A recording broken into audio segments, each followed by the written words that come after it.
Hello, bazooka എന്ന ചിത്രത്തിൻ്റെ first show അപ്ഡേഷനാണ് ഇന്നൊരു വീഡിയോ ഭാഗത്ത് നോക്കാൻ പോകുന്നത്. വീഡിയോയ്ക്ക് മുൻപ് വീഡിയോ ലൈക്ക് ചെയ്യുക, ചാനൽ സബ്സ്ക്രൈബ് ചെയ്യാൻ വേണ്ടി ശ്രമിക്കുക. മമ്മൂട്ടി, ദിവ്യ പിള്ളെ, ഷൈം ടോം ചാക്കോ എന്നൊക്കെ പ്രധാന കഥാപാത്രങ്ങളായിട്ട് വരാൻ പോകുന്ന ചിത്രമാണ് ബസൂക്ക.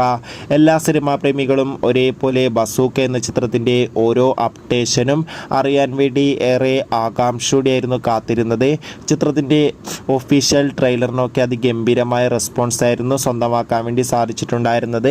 ബസൂക്ക എന്ന ചിത്രം ഈ വരുന്ന ഏപ്രിൽ മാസം 10-ാം തീയതി തിയേറ്ററുകളിൽ എത്തുമെന്ന് കൺഫേം ആക്കിയിട്ടുണ്ട്. ഇനി വെറും 5 ദിവസം മാത്രമേ ഉള്ളൂ ബസൂക്ക എന്ന ചിത്രത്തിൻ്റെ റിലീസിനായി. അതുകൊണ്ട് തന്നെ ഒരുപാട് പ്രതീക്ഷകളാണ് ചിത്രത്തിനുള്ളത്. ഏവരും ഏറെ ആകാംക്ഷയോടെയാണ് ചിത്രത്തിൻ്റെ ഓരോ അപ്ഡേഷനും അറിയാൻ വേണ്ടി കാത്തിരിക്കുന്നത്. ബസൂക്ക എന്ന ചിത്രത്തിൻ്റെ ആദ്യ ഷോ രാവിലെ കൃത്യം 9 മണിക്ക് തന്നെ കേരളത്തിലെ എല്ലാ തിയേറ്ററുകളിലും ആരംഭിക്കുമെന്ന് കൺഫേം ആക്കിയിട്ടുണ്ട്. കാത്തിരിക്കാം ബസൂക്ക എന്ന ചിത്രത്തിൻ്റെ കൂടുതൽ അപ്ഡേഷൻ അറിയാൻ വേണ്ടി.